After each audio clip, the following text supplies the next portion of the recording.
Welcome, everyone, to the United Nations Association of Southern Illinois Women's History Month program for 2022. Thank you so much for joining us this evening. My name is Cindy Bies, and I am a professor of law at the Southern Illinois University School of Law. I am also a member of the board of directors of the Southern Illinois chapter of the United Nations Association. Tonight, we will learn more about one of UNA's long-standing treaty priorities, U.S. ratification of the Convention on the Elimination of Discrimination Against Women, also referred to as Cdaw. Cdaw is a comprehensive treaty that guarantees basic human rights for women. It condemns discrimination against women in all forms and obligates countries to join the treaty to take measures to eliminate such discrimination. Cdaw is one of the most widely ascribed international treaties in the world, with 189 states that are parties to the treaty. There are only about 6 states in the world that do not belong to Cdaw, and the United States is one of them. In our discussion tonight, you will learn a bit more about what Cdaw does and doesn't do, and arguments for and against the United States joining the treaty. We are delighted and honored to have Dr. Lisa Valdez join us this evening to assist with this discussion. Dr. Baldez is a professor of government and Latin American, Latino, and Caribbean studies at Dartmouth. She is also the author of Defying Convention, U.S. Resistance to the UN Treaty on Women's Rights. Also with us this evening are some folks who will assist with our discussion. Nathan Stuckey is here, and he is another member of the UNA Board of Directors. We also have several members from the Women's Law Forum at the SIU School of Law with us, Reina Herrera, Justine Newman, Elle Basler, and Carly Frazier, and they will all help with asking questions. We're going to begin our discussion this evening with the panelists taking turns asking questions of Dr. Baldez, and then we will invite questions from the audience, which can be submitted to us through the question and answer function or the chat function this evening. And so with that, I'm going to ask Reina Herrera to get our discussion started with our first question of Dr. Baldez. Hello. So my first question is, what are some of the most persuasive arguments in favor of the ratification of Cdaw? Thanks, Reina. That's a great question. I just wanted to take a moment and thank you guys for inviting me. I taught at WashU for several years, and so Carbondale is right across the river. So even though right now I'm in Hanover, New Hampshire, I kind of have a feel for where you guys are, which is really, really nice. And I'm just really flattered to be invited and happy to talk about this. So some of the most persuasive arguments for the ratification of Cdaw focus on the fact that Cdaw is very much in keeping with the norms on the status of women that are widely shared in the United States. And ratification of Cdaw, actually, it's a little late for us to position ourselves as a leader in women's rights, but the United States does generally consider itself to be a global leader in women's rights, and yet we haven't ratified this convention. So ratifying it would bring us into the global community of countries that share the kinds of concerns that we share. The second thing that I think is really important about Cdaw is that once a country ratifies this convention and any of the other 8 human rights conventions, they are legally binding within international law. So they commit or obligate countries to comply with the standards and the articles in the treaty.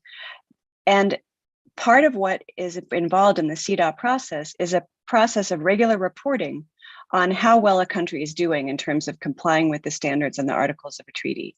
So ratification would commit us to basically assessing the status of women's rights, both in terms of the legal status of law and de jure rights, but also the de facto status of women in the United States.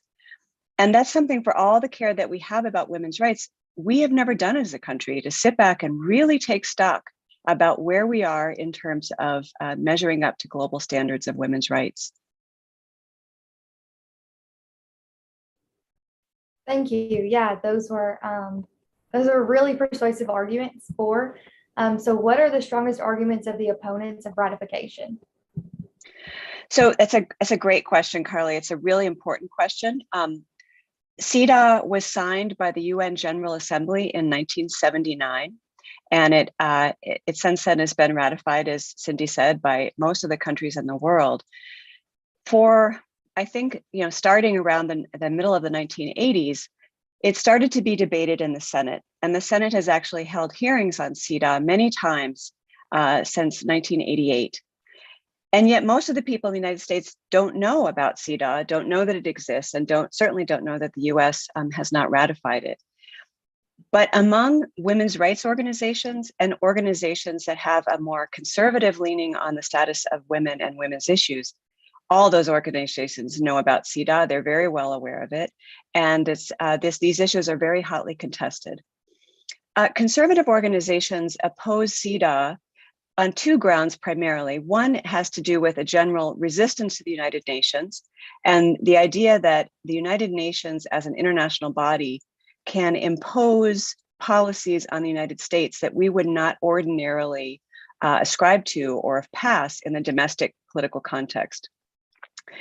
That is an argument that is used with regard to the status of women and Cdaw and other human rights treaties and lots of other areas within the UN. With regard to Cdaw and the other human rights treaties, the UN doesn't have the power to impose policies on the United States. That's not what these treaties do, and it's not how they work. What it does is kind of provide a metric against which we can measure ourselves, and we make decisions. It can be very uncomfortable if you're the chief legal advisor for the State Department and you're sitting before the Cdaw committee every couple of years and you're reporting on the status of women's rights in your country. There is no country in the world that escapes scrutiny from the Cdaw committee that oversees compliance with the treaty.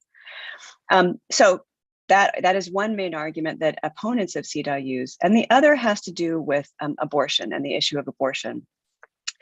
In the early 1990s, there was a group of moderate Republican members of Congress who were very supportive of the treaty and actually sent a letter to President Bush asking him to prioritize the treaty and to start to ask the State Department to take action toward ratification. But over time, the members of that coalition got peeled away one by one from pressure with regard to pro-life organizations. Now, I think Cdaw goes well beyond the politics of abortion and reproductive rights. It does stipulate statements that many pro-life organizations would not agree with, but it is focused on the way in which certain restrictions can limit or can count as discrimination against women. But as I said before, while those are powerful in the sense of they're highly mobilizing, people, we've seen how mobilizing the issue of abortion has been in the United States for many decades. The degree to which the UN can impose anything on the United States is actually quite limited. Thank you. And just following up on that, and you can correct me if I'm wrong, but I think it's Article 6 of Cdaw that says that women should have control over the number and spacing of children. That is the primary focus of the opponents of Cdaw that are concerned about the abortion issue. Is that right? I think I'm not sure it's Article 6, but that is definitely the language that the people are concerned about. I will point out that when Cdaw was being drafted in the 1970s, it was actually Republican leaders, Republican presidents, Nixon and then Ford, who were very, very interested in Cdaw because they wanted to make sure that population control and the policies to which the United States had agreed upon would be written into Cdaw. So it was actually in the 1970s, Republicans who wanted Cdaw to enshrine that precise language about reproductive control, or women's ability to control the spacing and the birth of their children. So there has been a dramatic change in the nature of the Republican Party with that, but that is part of the language that people find problematic. Thank you. From your book and my own research, I know that there are several proposals that if the United States were to ratify Cdaw, it might do so subject to a number of reservations, understandings, and declarations that would potentially limit the impact of Cdaw in the United States. And so some different ones have been proposed. For example, one had to do with women serving in the military, just clarifying that that wouldn't be required. One had to do with not being required to submit disputes under Cdaw to the International Court of Justice for resolution. Some different reservations, understandings, and declarations. And so I wondered if you could explain just a little bit more about how these reservations, understandings, and declarations, operate, how they might limit the impact of Cdaw, and whether they might alleviate some of the concerns of the opponents that we've just talked about. It's a really great question. It's a question that would only come from lawyers, which is great, and I think it's very, very important to how Cdaw works. So reservations are basically a statement from a country saying we will not abide by a particular article of a treaty. So some examples, I think, in, for example, the International Covenant on Civil and Political Rights, we have the United States has. That's actually one of the human rights treaties that the United States has ratified. And there's a reservation on the treaty that said nothing in this convention could be construed as challenging freedom of speech and freedom of expression, right? So anything in the treaty that might be understood to restrict free speech, the United States says, we're not going to abide by that. For Cdaw, many countries that have ratified it have had a reservation on certain aspects of family law, saying that their interpretation of family law is in conflict with the status, with the provisions of the treaty. And so there are certain articles that they say we're going to calve those off from the parts of the treaty that we're going to comply with. Understandings are statements that interpret or clarify the meaning of the different articles in Cdaw or in any international treaty of law. So one example would just be, I think, again, from the International Covenant on Civil and Political Rights, the United States has an understanding that says, just so you know, the Constitution is supreme in the United States, and we interpret the provisions of the treaty with the understanding that that is the case. And then declarations are statements that really kind of clarify how a country understands certain provisions. We'd really have to get into the weeds to understand, what's the set of things that would go under understandings versus declarations. But one example that is often used as a declaration would be the provision of a treaty being non-self-executing. And this is really, really important with regard to Cdaw and other treaties like the Convention on the Rights of the Child and the Convention on the Rights of Persons with Disabilities that the United States has not ratified. And non-self-executing would mean that even if the United States were to ratify Cdaw, it would need to have legislation passed within the Congress in order to implement the provisions of that law. So even if we ratified Cdaw, the provisions of Cdaw or whatever human rights treaty would not automatically go into the canon of US law. They would have to be enacted legislatively separately. So those are reservations, understandings, and declarations and kind of how they relate to Cdaw. And the question is, okay, so if you got a problem with the treaty, just implement some RUDs and kind of stake off an area of disagreement. And then we have a large area of agreement. And we don't have to worry about it.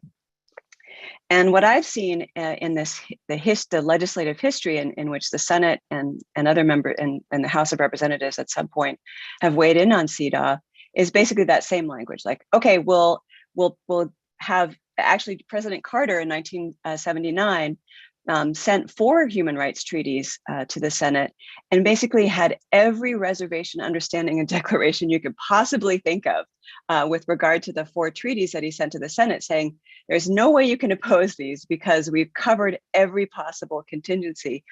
And then the Senate was like, there's too many contingencies, we don't like it, we're not going to pass it. So I think it's a viable strategy. It's one that has been tried, but it has has been unable to kind of bring the number of senators that you need, and you need 2/3 of the Senate to approve, to vote on a treaty, as well as executive support, to really get to that 2/3 vote.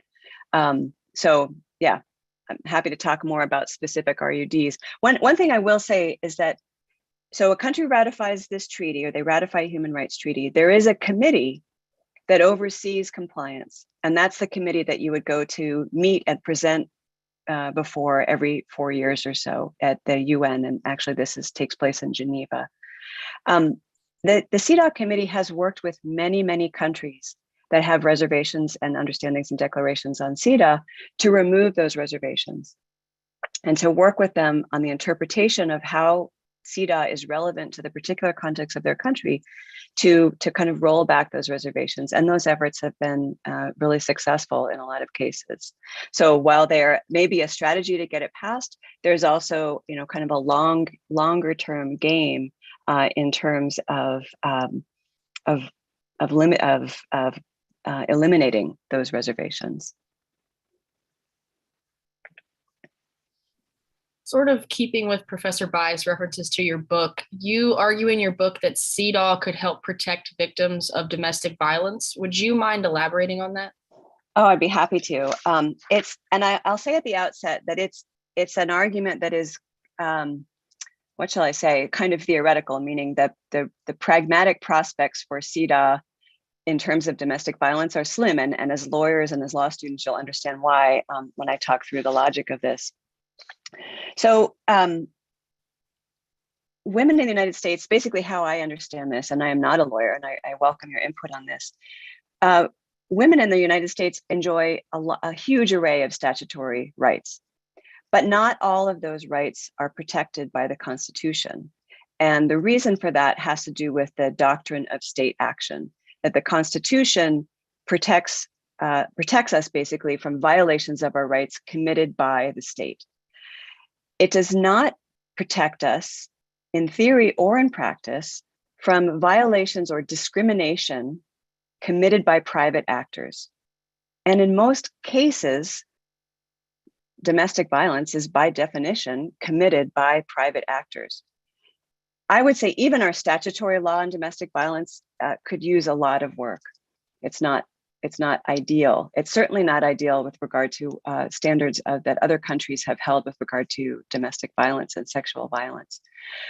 But so under the Constitution, women's rights to freedom from discrimination in terms of violence and domestic violence and sexual violence is not constitutionally protected.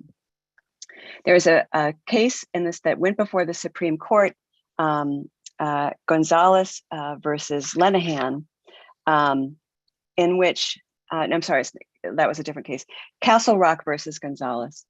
So here's the case. A woman, Jessica Gonzalez, had a protective order against her ex-husband so that he couldn't come near her and her children.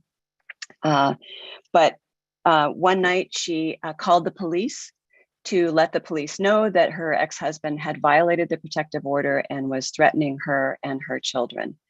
And the police did not respond to the protective order, to her call that they enforce the protective order. What happened, and the reason that she called them was because her ex-husband had taken the 3 girls. He had abducted the 3 daughters. So she called the police. I have a protective order. The police didn't come. 10 hours later, the husband showed up at the police station and he kind of engaged in a shootout with police.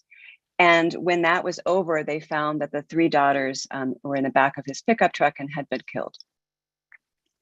So in this case, Jessica Gonzalez argued, in this case eventually went to the Supreme Court, that because she had a protective order issued from the state, that the state had that she had a legitimate right to have that protective order upheld.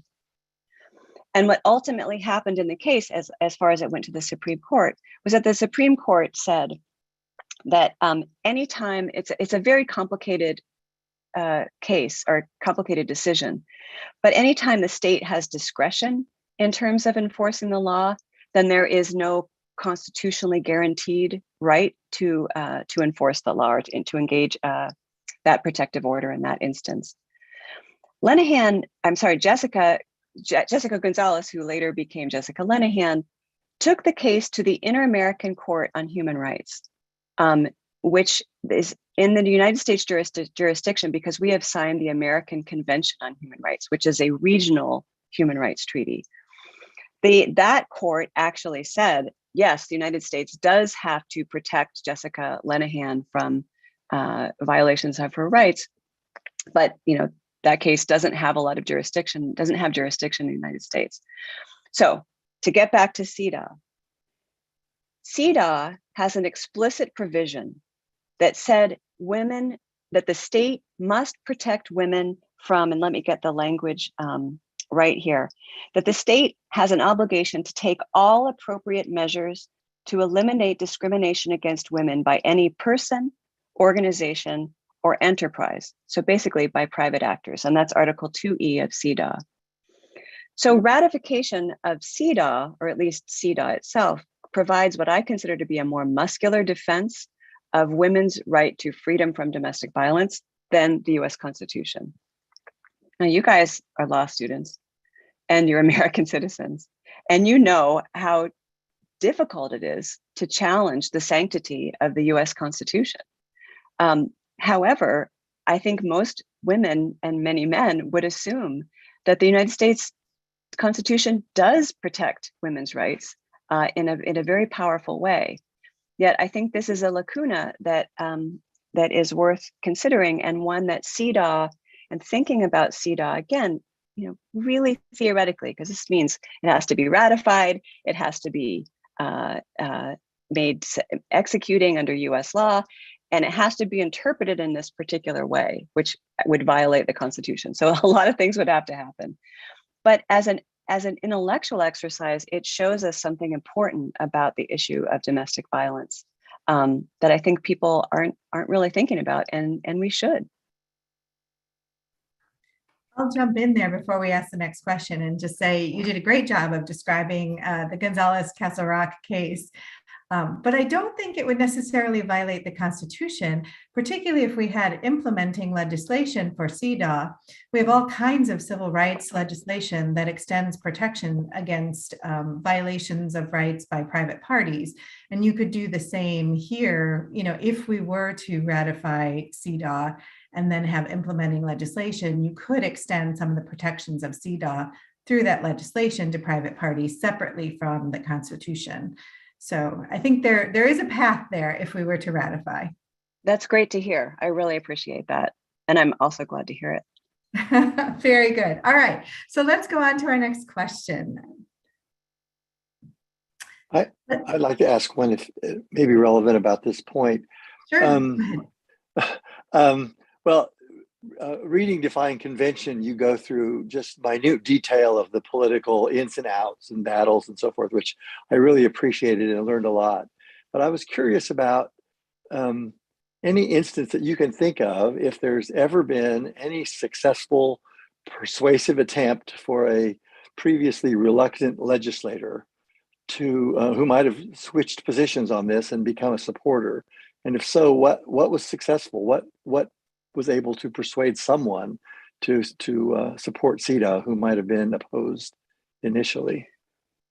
I really appreciate the question, and I wish I could be like, oh, here's a great example of that. So I'm going to kind of give you a backdoor answer to it, okay. And that points to, to moderate Republicans and the fact that President George Bush, Herbert Walker Bush, was very supportive of the United Nations and understood the leadership status that the United States could exercise through participation in these human rights treaties. And that's why the moderate Republican members, women members of Congress, saw an opportunity there to say, hey, President Bush, this is something that we need to do. And President Bush was really quite interested in it.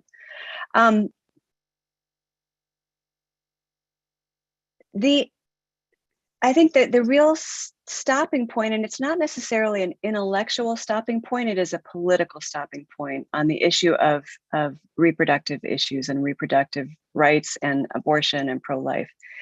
It's it creates a zone of like a no-go zone in terms of thinking about the treaty, and people just, it's so hard to get a 2/3 vote, but any kind of controversy makes it really, really, really difficult.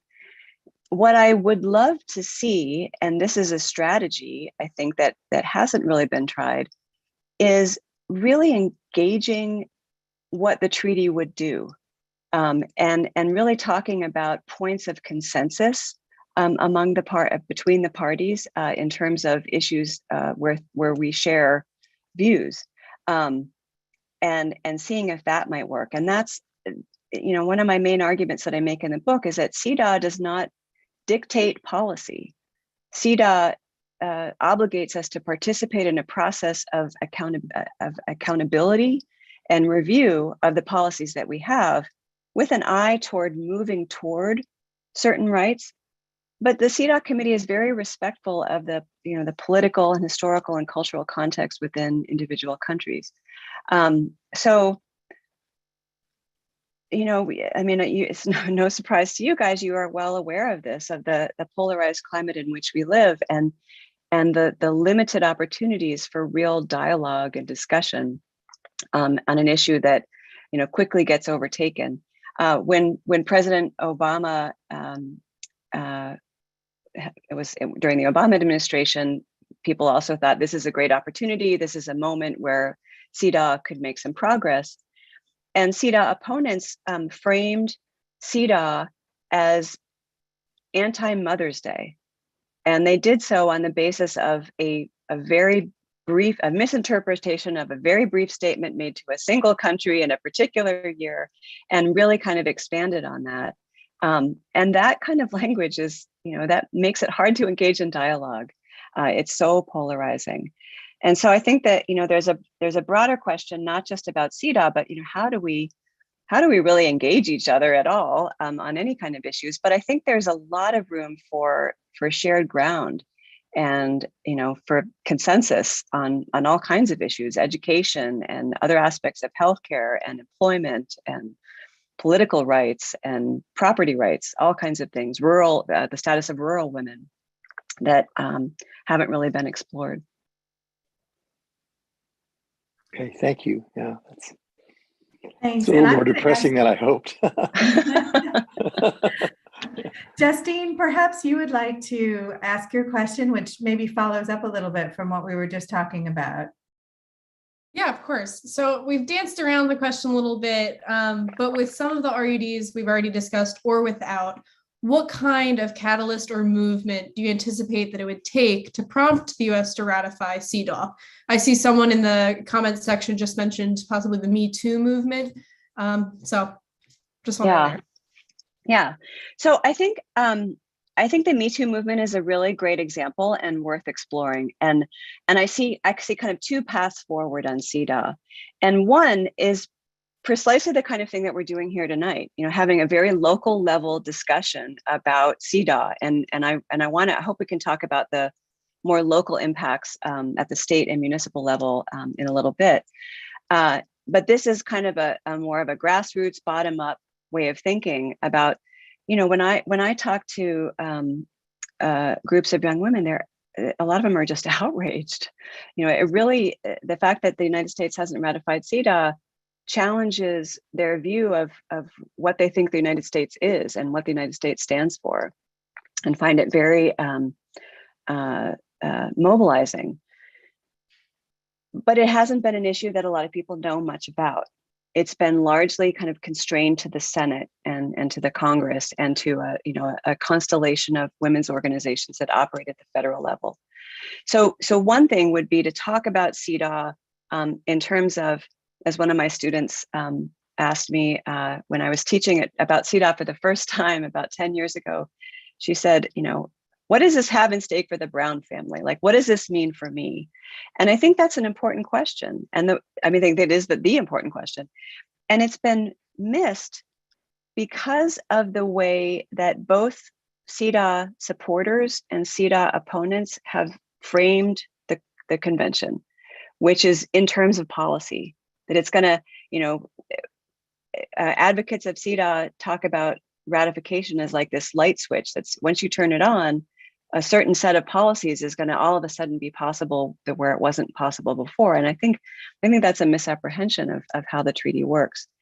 So I'm just going to bracket the local level discussion for a second and talk about the second mechanism for how Cdaw might be ratified. And I'll invite you guys to think about specific examples where this might happen. The other treaties that the United States has ratified, the other human rights treaties the United States has ratified, have often been ratified by presidents who want to make a foreign policy stand on a particular issue. And so they use ratification of the treaty to demonstrate, certainly domestic support for certain domestic issues, but also to demonstrate support for a set of issues in the foreign policy arena, and really, really pressing foreign policy issues. So certainly the Me Too movement is global. It's in many, many countries around the world. But the kind of category of things I would think of here, and it would have to be a very particular context, would be a case in which something happens internationally where the president sees ratification of Cdaw as a way to address that wrong or that egregious issue or case of a violation or discrimination against women. As I'm thinking about the Cdaw in this context in which we're in the war in Ukraine, it's very possible that violations of women's rights and sexual violence could come to the fore here, and that ratification of Cdaw could be a commitment device to signal United States support for Ukraine and support for international law and support for international human rights. And that's a very real context and one in which I'm it gives a pointedness to this whole discussion that we didn't have a couple of months ago. Your point about Ukraine reminds me that I've been reading a lot of reports about concerns relating to human trafficking, that when you have these vulnerable populations, you have unaccompanied minors crossing borders, there's always a significant uptick in human trafficking.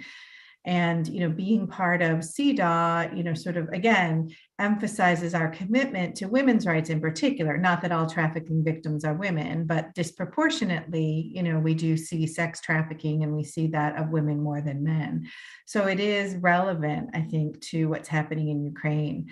But interestingly, my mind was going to Afghanistan. And I think you did talk about that in the book, that at one point, we could have ratified Cdaw originally when the Taliban were in control in Afghanistan before, we went in, and used that. Interestingly, Afghanistan has ratified Cdaw and we have not. And now we have the situation where, of course, the Taliban are back in control and women are rapidly losing their rights in Afghanistan. But again, that might be a moment, like you suggest, that we could use to justify ratification, to help our foreign policy there and show our commitment to women's rights. Actually, I think sex trafficking is one of those issues where, both parties are in agreement on the issue of sex trafficking. There's, even been legislation, bipartisan legislation on that in some cases. So I think that actually that's a really good idea to think about it in those terms. On a hopeful note, I think one thing that I see happening is that out of frustration with deadlock in the Congress and out of frustration for, what is it going to take for Cdaw to be ratified? Every time it comes up, the counter mobilization and the conflict between the two sides is so intense that it doesn't seem there's just a lot of potential for movement there, at least as it has been understood so far, that people have been taking to enacting Cdaw at the local level. And this to me is a really, really interesting and fruitful line of action and mobilization. And sex trafficking is actually one example that I have. I was invited to give a talk on Cdaw in Louisville, and I was invited to a conference room, and most of the people in the conference room knew all about Cdaw because they had used Cdaw to get the state legislature to pass a law against trafficking of women, framing it in terms of Article 6 of Cdaw. And so they had used this very powerful and practice language from the UN and from Cdaw to persuade their own legislature to take action. And they were the most extraordinary women. And it's an example of how states can't, individual states like California and New Hampshire and Illinois can't ratify Cdaw. And enacting something at the local level doesn't allow us to engage in that reporting process. That's a mechanism of accountability that I think is really important. But it does provide language and metrics and definitions and jurisprudence and policy options that we can't even begin to think about in the United States because we're not part of the treaty, and other countries are making all kinds of advances on issues that we're not. It's not that we're not privy to them, but we're not part of the conversation in Cdaw. But people are using this, one, to create ordinances at the local level. So the city of San Francisco was the first to basically enact a city ordinance, a city law, stipulating various parts of Cdaw and how they would shape and affect legislation and kind of action at the city level. And that's, to me, is a way of using Cdaw in that as an accountability metric to kind of say, here are the standards that we think are really important. And we're going to hold our local officials accountable to these standards. I think about some of the legislation proposed by the Biden administration, and I would love to see a gender-based accounting of some of the funding and the money and the proposals that are coming out of the Biden administration. When I drive from my town of Hanover to the next town of Lebanon, I'm always passing bridges being worked on and all kinds of people doing construction work. Most of that work is federally funded, and most of it is done by men. And I'm very happy to have new bridges and well-paved roads, but I would also like to see a gender aspect taken into consideration. I don't want to malign the Biden administration in that regard. President Biden has a gender policy office within the White House that is doing these kinds of things and is asking these questions and subjecting legislation to these kinds of standards. So it is happening in the Biden administration. But anyway, I've been talking all over the place, all up, down, international level, local level, back and forth, all around. But there's a lot to say, and I think there's a lot of things that are happening on all of those different levels. Those are great points. And, a little bit later towards the end of our discussion, we were going to talk a little bit about action items and things that people might do locally. And I've heard of these Cdaw cities where they declare themselves to be sort of pro Cdaw and then use that with their local policy making. And that's something we could consider in Carbondale, having the city council consider a statement in favor of Cdaw and using more gender equity norms and evaluation of policies when they are enacting ordinances. So that's something for the audience to think about for the future. All right, I think we do have a question from the audience, but Nathan, do you want to ask a question before we go to our question from the audience? Okay, well, this is just sort of a follow-up to what you've just been saying, Dr. Baldez, and that is, I was going to ask if there are practical, longer-term efforts in the U.S. that we could use to improve the likelihood of ratification. So your recent comments just made me think about, what do you think really, if Carbondale, along with San Francisco, along with Los Angeles and so forth, is it likely, or is it even probable that could eventually persuade legislators in the U.S. Senate to enact Cdaw, support it? Yeah, I do think that. I think, that's the long game, and I think that's the game you have to play, is a long game. But I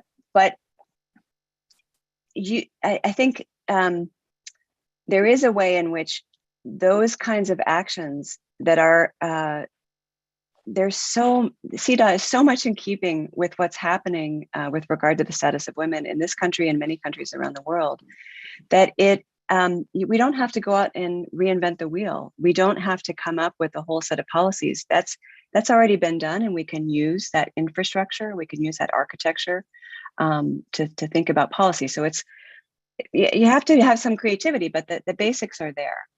So the idea of Carbondale and San Francisco and Hanover, New Hampshire, and Lebanon, New Hampshire, in terms of coming together and kind of building this network, I think is possible.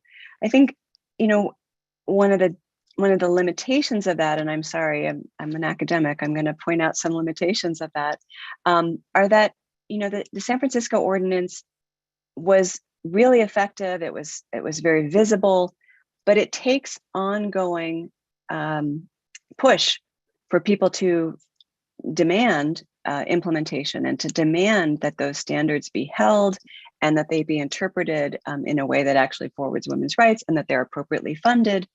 So simply having a law, and you guys know this, doesn't mean that law is going to be implemented fully. And so there does need to be some kind of ongoing accountability. And I've seen various efforts to create national organizations aimed at doing this, and kind of not only leading the charge of teaching towns and municipalities and states about this and how to go about it, and like, here's a sample ordinance that you might consider, sample legislation, but kind of overseeing and coordinating and bringing people together, that I think is really, really important. And I think that would have to be a long-term goal, but I think it's possible. And then the more I talk to people about it, I think there's potential there. Thank you. Yeah. All right, so I'm going to read a question that we received from Olga Weidner, who's also a member of our UNA board. And she wants to know whether you believe it would help to include men in particular in our advocacy efforts with our US senators. And she writes that UNA members plan to advocate for ratification of Cdaw during the congressional recess in April by requesting a meeting with Senators Duckworth and Durbin from Illinois at their local offices. And she says members can contact them individually at their websites, www.duckworth.senate.gov and www.durbin.senate.gov. So your thoughts on sort of making this a broad effort and making sure that we include men in our advocacy efforts?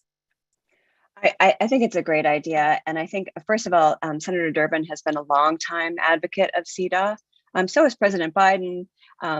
He was one of the early adopters in terms of interest in Cdaw, but Senator Durbin's certainly been one of them. So I think he would really welcome that and be very receptive to it. There's no reason in my mind why you can't build a broad coalition that would include men, would include lots of different types of women, which I think is really important to advocate for Cdaw.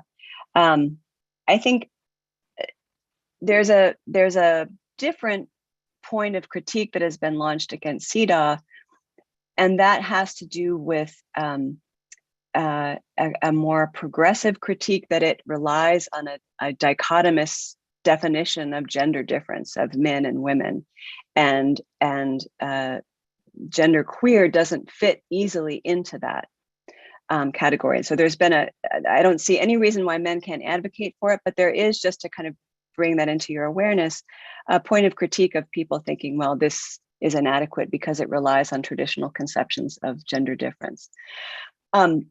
there's two things I want to say about it, and it has to do with the role that the Cdaw committee has played in interpreting the provisions of Cdaw.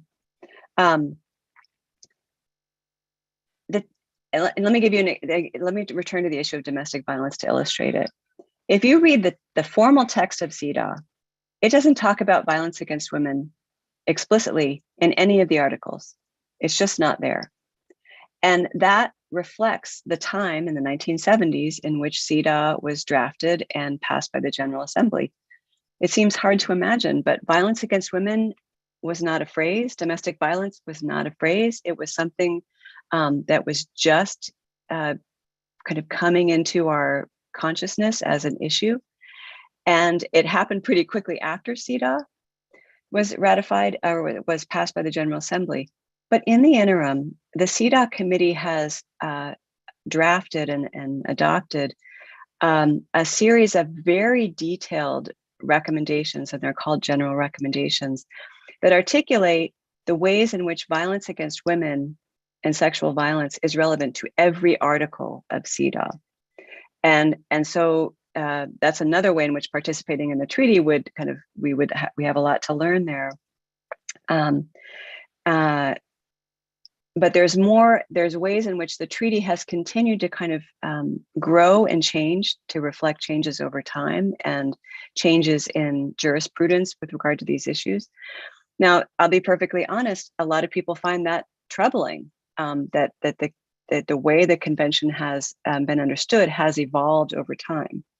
I don't find that troubling. I think that's actually quite encouraging, and I think there's a much better understanding of what the different provisions of the treaty mean. So I've wandered far away from the question of advocacy and strategies for persuading senators in the state of Illinois and members of Congress. But I think that it's just another example of how there's a lot more to this convention than there is if you just listen to the kind of very highly polarized policy debates around it. Thank you. And I see we have another question from Helen Ashraf asking if you have any insights or data on the influence of the treaty on the treatment of women in very traditional cultures or countries. It's a really great question. It's really important. And I have two things, probably have more, but two things that I think I have to say about it. One is that some people argue that Cdaw enshrines Western values with regard to the status of women. But Cdaw was actually drafted by an international coalition of different countries. It went through years and years of revision and drafting at various levels of the United Nations. Every member country of the UN weighed in on Cdaw before it was finally passed by the General Assembly. So I don't see it as a document that reflects particularly Western values. What I have seen is women in ostensibly traditional cultures using Cdaw as a policy tool. And Malaysia is one of the countries that I'm most familiar with, where the advocates of women's rights within an Islamic context have used Cdaw to challenge traditional interpretations of the Quran with regard to women's rights. I mean, one vision there is, and I'm not sure where the question is coming from, but my sense is that Cdaw has been a very important tool, particularly for women in traditional cultures, because it gives them some legitimacy. It's not just them saying we should have the right to drive or to have equal education or to be free from sexual violence. This is an international standard. This is an international norm. It's not just us. So this participation in the Cdaw process can actually give leverage to women's rights advocates in traditional cultures and traditional or countries where traditional norms predominate. Thank you. And let me ask the panelists, if during the conversation, are there other questions that have occurred to you that you haven't yet had an opportunity to ask? I did have one. Sorry, Carly, you can go ahead. I think you might have touched on it, and I think we talked about it a little bit as well, but do you think it hurts the ratification to kind of frame it as women's rights as opposed to just human rights in general? How Professor Baldez was talking about human trafficking versus specifically women's rights. And given the constant polarization, do you think it would benefit or make the US more likely to ratify it if we framed it in a more human rights way versus women rights way? Yeah, I think it's an important question. It's a classic question, right? Do we focus on women's rights, or do we kind of integrate women's rights into a broader kind of conception of human rights more generally? What comes to mind is Hillary Clinton speaking at the 1995 World Conference on the Status of Women, in which she famously said, "Women's rights are human rights, and human rights are women's rights." And that was to kind of persuade people that even if you're talking about general human rights, there is a way in which women have rights that are specific within that are distinctive and unique to women, but that they're also the beneficiaries of protections of general human rights. As a political strategy, in terms of focusing on women, again, it's the issue of like what's the coalition of support that you can build to bring this forward. And in my sense, in the kind of democracy that we have, in the electoral system we have, the broadest possible constituency is usually the most successful. So you have a point there in terms of broader framing in human rights. But part of the reason why we have Cdaw is that so many of the rights that are specific to women were getting short shrift. They were getting short shrift. They didn't figure very prominently in the UN Charter. They didn't figure very prominently in the Universal Declaration of Human Rights. They figured in a very limited way in the International Covenant on Civil and Political Rights. And so there was a general perception that these things needed to be articulated. Now, this points to another point of opposition to the treaty and to UN treaties in general, that there's a perception that there's a proliferation of rights, that there is, kind of, once you start moving from the general human rights to specific rights, you're going to have treaties for everything. And I don't necessarily see it that way, although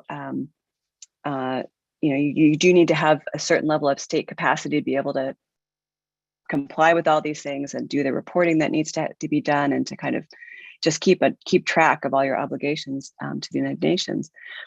But I think it's important to kind of articulate these goals, these rights that are specific to women, and violence against women is the classic example where that's really distinctive.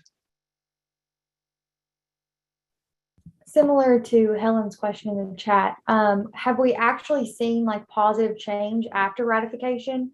And if so, could you explain kind of like how the accountability works with that and what exactly it looks like? Yeah. So from a social science perspective, it's really difficult to identify a causal effect of a treaty on the status of women. But there are several political scientists in particular who have done that work by using kind of sophisticated statistical analysis to control for it. Basically, if you're doing a study on the impact of a treaty on certain sets of rights, what you want to do is isolate the factors that led to the ratification of the treaty in the first place, right? You want to make sure that that's not actually what you're picking up. And in the studies that I think have done the best in terms of addressing that methodological issue, the impact has been shown to be very positive in terms of women in education, women in the employment sector, and the third category is escaping me right now, particularly in countries that are undergoing transitions to democracy or some kind of regime transition, because the argument is if it's a strict authoritarian regime, you're not going to see a lot of a movement, and if it's a fully democratic system, most rights will already have been extended. So the place where a treaty can really have an impact is a country undergoing some kind of political regime change, and the statistical analysis have been pretty persuasive. The mechanism for how those changes occur point to a couple of things. One is that they empower courts. They give courts the language they give courts like Cdaw language to use to adjudicate claims. They empower non-governmental organizations because they have a voice in the Cdaw process, and they can reframe the issue at the domestic level. So the research that I've seen in it, and it's a pretty hot topic within social science, shows pretty persuasively that ratification can have a significant impact. I see we have another question in our chat. And the question is that Anne is curious as to what driving mechanism permits the United States to reach out to Afghanistan, Ukraine, but here in this country, we still treat women as second-class citizens. And how do we change that mindset of helping others when we have a scenario here in the United States of just missing the feminist perspective? I think that,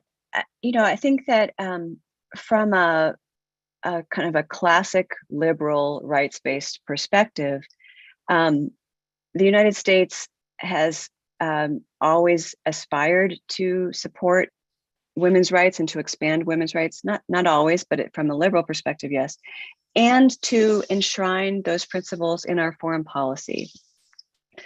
In neither arena have we been totally successful.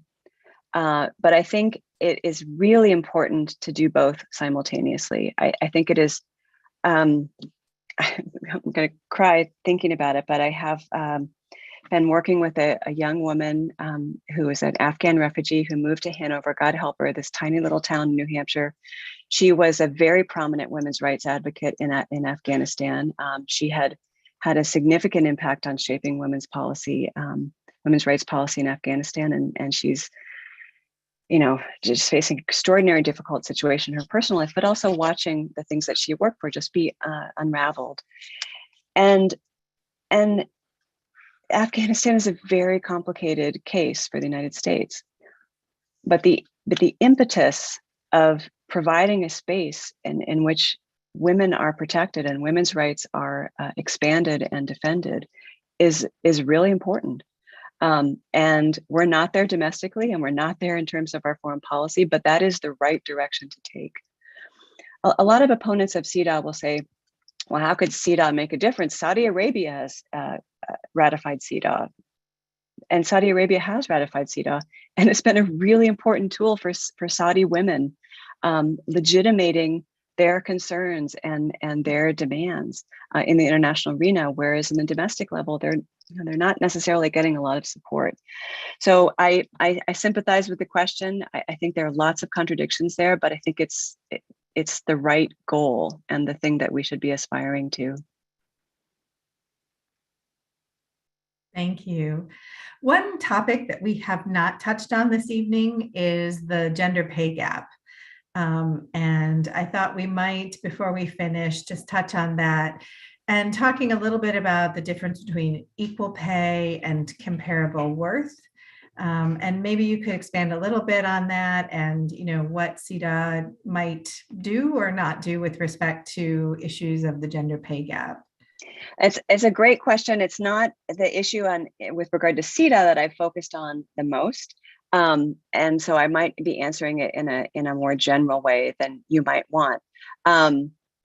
Let me just kind of get a little bit more from you in terms of where you see the different directions of those policies. I just want to hear from you a little bit of background about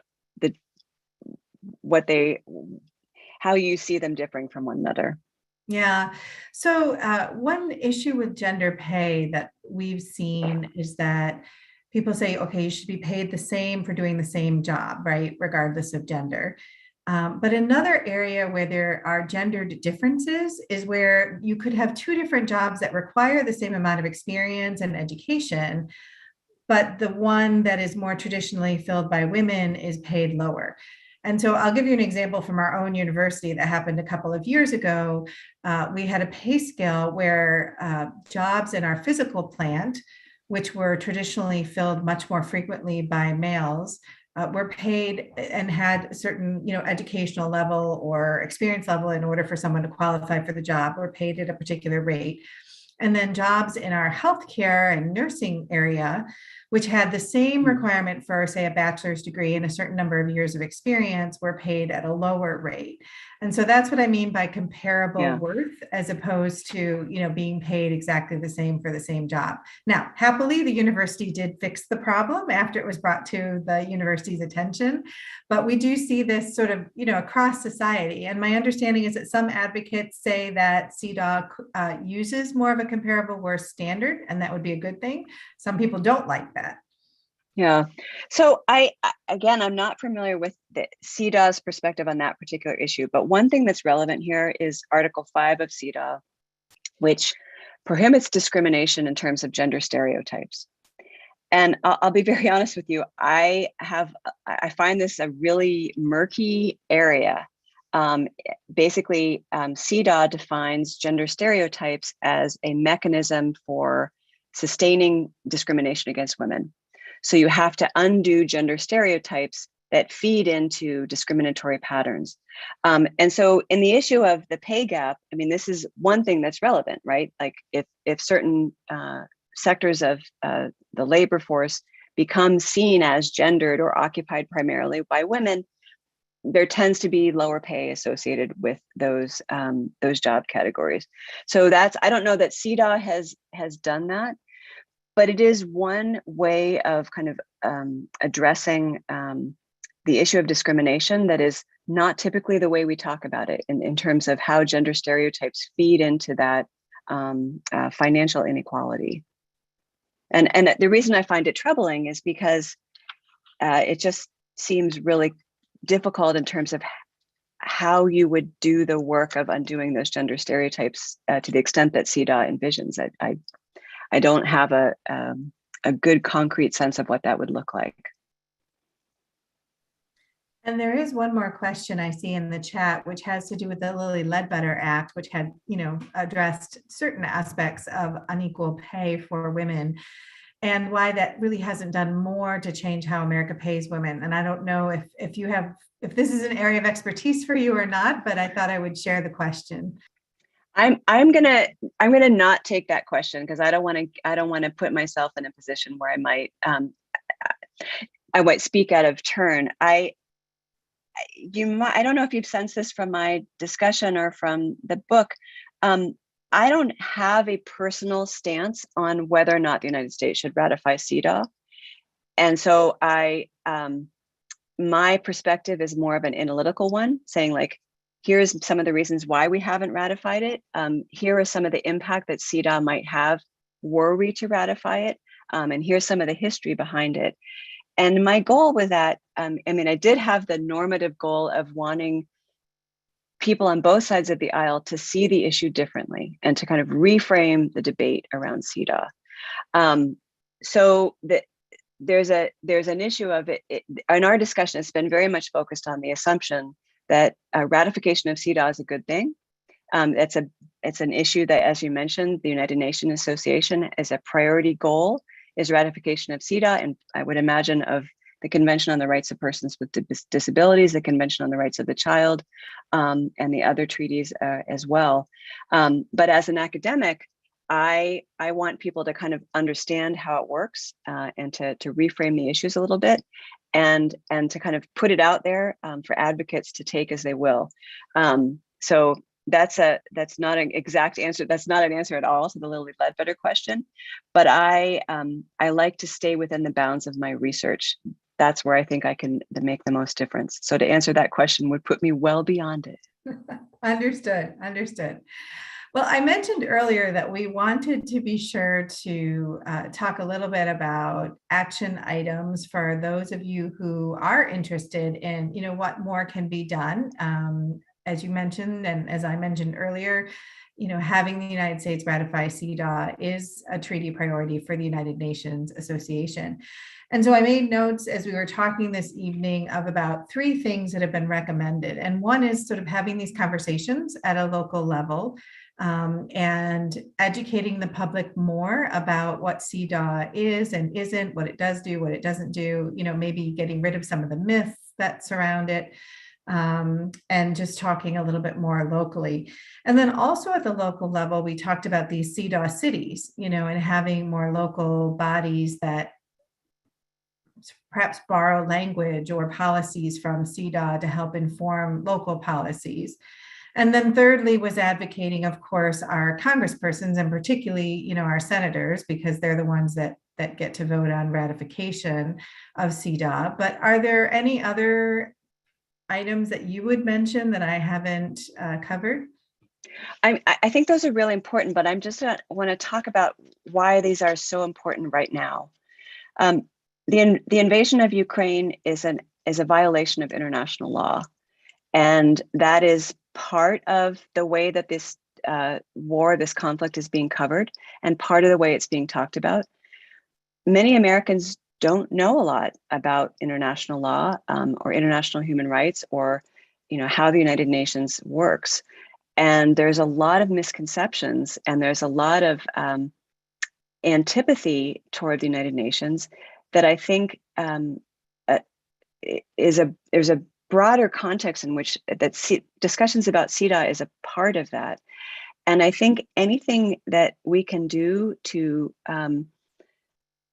talk about the ways in which the United States is part of an international a community, and that the principles of kind of liberal international law are of long-standing tradition, and there's something that the United States was intimately involved in shaping and creating, abiding by, enforcing, and exerting a leadership role in. And so I'm seeing Cdaw and discussions about international human rights in the context of what's happening with Ukraine as an opportunity, both with regard to women and children fleeing Ukraine and all the kinds of issues where Cdaw might be relevant, but also to the American public in terms of our knowledge and understanding and advocacy for international law and international human rights. So I think that the kinds of conversations that we're having here and the kind of conversations that you all as law students might engage with and study and pursue are really dire and really fundamentally important. And the war in Ukraine has unfortunately driven that home in a very powerful way.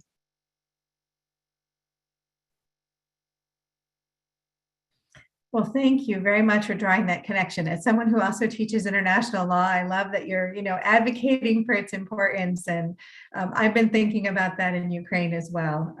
So I appreciate that. So I will just say thank you again to Dr. Baldez. We are so grateful that you took time from your schedule to be with us this evening to educate us all about Cdaw and some of its policies and the arguments in favor and against ratification.